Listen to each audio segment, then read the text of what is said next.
पाकिस्तान अधिकृत कश्मीर यानी पीओके में पाकिस्तान सरकार के खिलाफ गुस्सा थमने का नाम नहीं ले रहा है।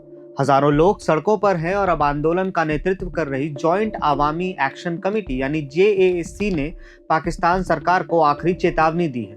हालांकि फिलहाल मुजफ्फराबाद मार्च को कुछ दिनों के लिए टाल दिया गया है, लेकिन अगर सरकार ने मांगे नहीं मानी तो 22 जुलाई से आंदोलन पहले से भी ज्यादा बड़ा होने वाला है।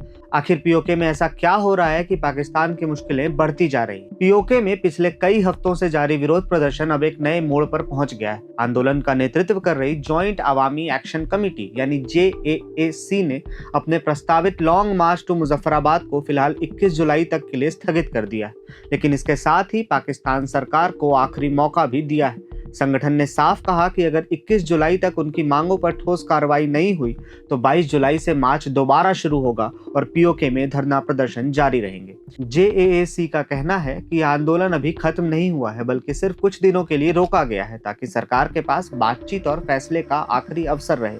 अगर सरकार पीछे हटती है तो आंदोलन और उग्र हो सकता है। अब सवाल है कि आखिर ये विरोध प्रदर्शन किस बात को लेकर हो रहा है। दरअसल आंदोलन की सबसे बड़ी मांग पाकिस्तान अधिकृत कश्मीर की विधानसभा में 12 आरक्षित सीटों को खत्म करने की है। ये सीटें उन शरणार्थियों के लिए आरक्षित हैं जो पाकिस्तान के दूसरे हिस्सों में रहते हैं। प्रदर्शनकारियों का आरोप है कि इन सीटों की वजह से स्थानीय लोगों की राजनीतिक आवाज कमजोर हो रही है और इस व्यवस्था का इस्तेमाल इस्लामाबाद अपने प्रभाव को बनाए रखने के लिए करता है। इसी मुद्दे को लेकर पिछले कई हफ्तों से पूरे पीओके में प्रदर्शन हो रहे हैं। कई जगह सड़कें जाम हो गई, बाजार बंद रहे और सुरक्षा बलों के साथ झड़प भी हुई है।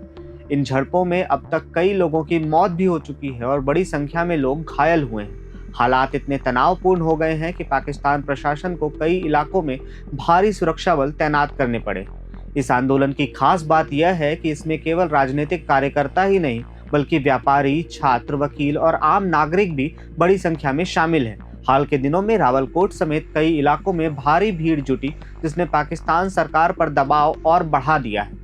उधर भारत ने भी इस पूरे घटनाक्रम पर अपनी प्रतिक्रिया दी है। भारत का कहना है कि पीओके में हो रहे प्रदर्शन वहां के लोगों के दशकों से चले आ रहे शोषण, राजनीतिक उपेक्षा और प्रशासनिक विफलताओं का ही नतीजा है। भारत ने अंतर्राष्ट्रीय समुदाय से पाकिस्तान को जवाबदेह ठहराने की भी अपील की है।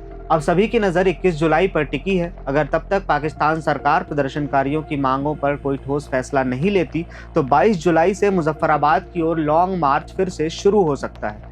ऐसे में पहले से तनाव झेल रहे पाकिस्तान अधिकृत कश्मीर में हालात और बिगड़ने की आशंका जताई जा रही है। पीओके में जारी यह आंदोलन अब सिर्फ एक स्थानीय विरोध नहीं रह गया है, बल्कि पाकिस्तान के प्रशासन और राजनीतिक व्यवस्था के लिए बड़ी चुनौती बनता नजर आ रहा है। अब देखना होगा कि इस्लामाबाद बातचीत का रास्ता चुनता है या फिर 22 जुलाई के बाद एक और बड़े टकराव के लिए तैयार होता है। जैसा भी होगा हम आप तक खबर पहुंचाते रहेंगे।